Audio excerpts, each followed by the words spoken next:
ድሮ ነው አሉ። አንድ ወጣት መጣና አንድን የበቁ አባት እግዚአብሔርን ማየት እፈልጋለሁ ብሎ ጉጉቱን ነገራቸው። እርሳቸውም ጥሩ ዓይን፣ ጥሩ ጆሮና ጥሩ እጅ ካለህ እግዚአብሔርን ማየት መስማትና መዳሰስ ትችላለህ አሉት። እርሱም መልሶ አለኝ አባቴ አላቸው። እንግዲያውስ ና እንሄድ ላሳይህ አሉትና ጉዞ ጀመሩ። ከባታቸው ወጥተው በረሃውን ማቋረጥ ያዙ። ወጣቱም ግን አባቴ እግዚአብሔር የት ነው የሚገኘው ሲል ጠየቃቸው። የትም ቦታ አሉት። መቼ መቼ ነው የሚገኘው አላቸው። ሁልጊዜ አሉት። ታዲያ ለምንድን ነው የማናየው?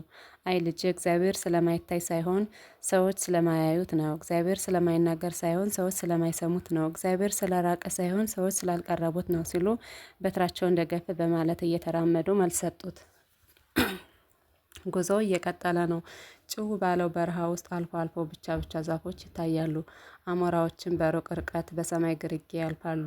የአሸዋው ሙቀትና ነጸብራቅ ዓይን ይበዘብዛል። ወጣቱና አባ ይጠያየቃሉ። ግን እርስዎ እግዚአብሔርን አይተውት ያውቃሉ? አዎ በደንብ አየዋለሁ። ሲያገኙት በምን አወቁት? በስራው። ሁልጊዜ እግዚአብሔርን በፊቴ አየዋለሁ። በቀኜ ነውና አልታወክም። ስለዚህ ልቤን ደስ አለው። መዝሙር 15:8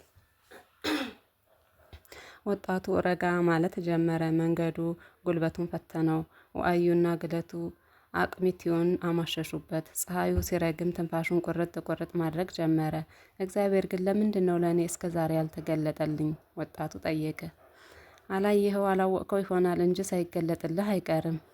እንዴት? አየህ ልጄ፣ ሰዎች እግዚአብሔር ከተለየን ኖሯችን ይናጋል፣ ሰው መሆናችን ይቀራል፣ እንሞታለን፣ ያውም የቁም ሞት።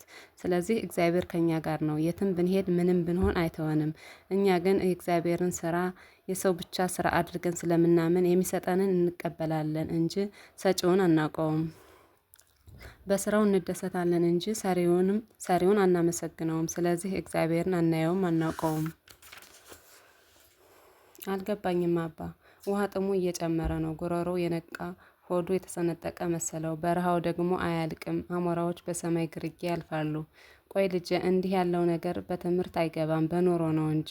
እግሮቹ የመቆም ያህል ነው የሚራመዱት። ከአባ እኩል መጓዝ አልቻለም። መቅነው የፈሰሰ መሰለው። ሰውነቱ እንደ ዋርካ አፈር ተሰነጣጥቆ ንቃቃት የፈጠረ መስሎ ተሰማው። ቆመ፣ ቀጠለና ጎንበስ አለ። ሲያጠቃልል ወደቀ። አባ እግዚአብሔርን ሳላዩ መሞቴ ነው። እንግዲያውም አሁን የበለጠ ታየዋለህ። እግዚአብሔር እረኛዬ ነው፣ የሚያሳጣኝ የለም። በለመለመ መስክ ያሳድረኛል፣ በዕረፍት ውኃ ዘንድ ይመራኛል።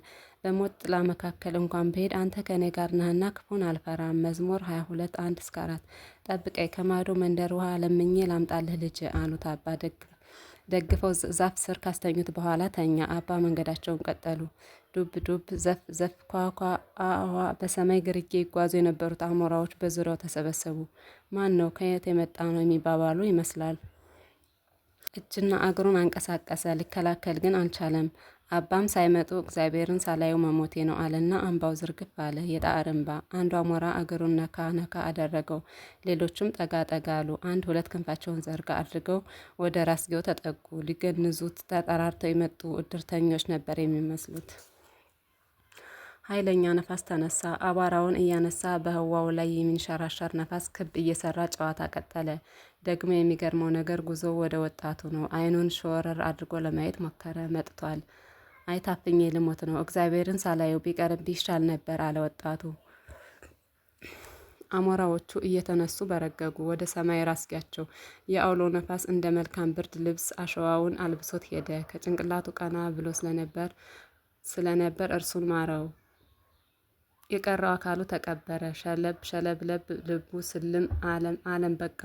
ይንገጫገጫል። ይንገጫገጭና ያመዋል። ያመውና ይጓዛል። ነቃ። ይነቃና ያያል። ሲያይ ጣራ ግድግዳው ይታየዋል። ከጣራና ግድግዳው መካከል ሰዎች ቆመዋል። ከሰዎች እጅ ላይ የተሳለ ቢላዋ አለ። ቢላዋዎቹ ደግሞ ይጎሻሽማሉ። አረዱኝ በቃ አለ። ከልቡ ውሃ ጥሙ እያንቃቃው ውሃ ድምፅ ለማሰማት ሞከረ። ሰሚ ግን አልተገኘም። ቢላዎቹ ተጎሻሸሙ። እየተሳሳቁ ወደ እርሱ መጡ። ውሾቹና ሰዎች ከውጭ ጮኹ።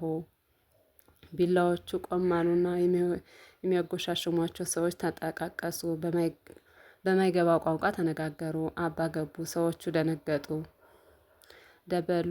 ደበሎ የለበሰ መቁጠሪያ የያዘ ሰንሰለት የታጠቀ ቆብ የደፋ ሰው አይተው አያውቁም። ሪዙ እየተንዠረገገ በትር የያዘ ጠጉሩ የተገመደ መነኩሴ አይተው አያውቁም። አምላክ መስሏቸው ደንግጠው ወደ ጥግ ሸሹ። አባ ጠጋ ብለው ውሃውን አጠጡት። የሚያዩት ሁሉ ገርሟቸዋል። አባ በእጃቸው ምልክት የሚበላ ስጡን አሏቸው። ፍየሉን እየሳቡ አመጡላቸው። ታረደ፣ ተጠበሰ። ወጣቱ በላ። የዘላኖችን ወተት ጠጣ። እክል ያጽንዕ ኃይለ ሰብእ ብርታት ጥንካሬ ተሰማው።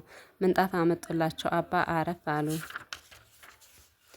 ዘላኖቹ ደንግጠዋል፣ ተገርመዋል። የወጣቱ አምላክ ክፉ ስራቸውን አይቶ ሊፈርድባቸው ሳይመጣ አልቀረም። ግመል ጫኑላቸው፣ ስንቅ ሰጧቸው። እግራቸው ስር እየወደቁ ተሰናበቷቸው። አባ አለ ወጣቱ፣ አቤት እግዚአብሔርን አየሁት። የት አየኸው? በረሃው ውስጥ። እንዴት አድርገህ ልጄ? አውሎ ነፋስ አምጥቶ አሞራዎችን ሲያባርር፣ ዘላኖቹን አምጥቶ ከተቀበርኩበት አሸዋ ሲያወጣኝ፣ እርሶን አምላክ አስመስሎ አምጥቶ ከመታረድ ሲያድነኝ፣ በዘላኖቹ ልቦና ገብቶ በፍቅር ሲሸኘኝ። በቃ እንመለስ ልጄ፣ እግዚአብሔርን አግኝተዋል። ግመሎች በበረሃ ሲጓዙ ዱካቸውን እንዲተዋ አድርጎ ባይፈጥራቸው ኖሮ እኔም አንተን ተከትዬ መምጣት ባልቻልኩ ነበር።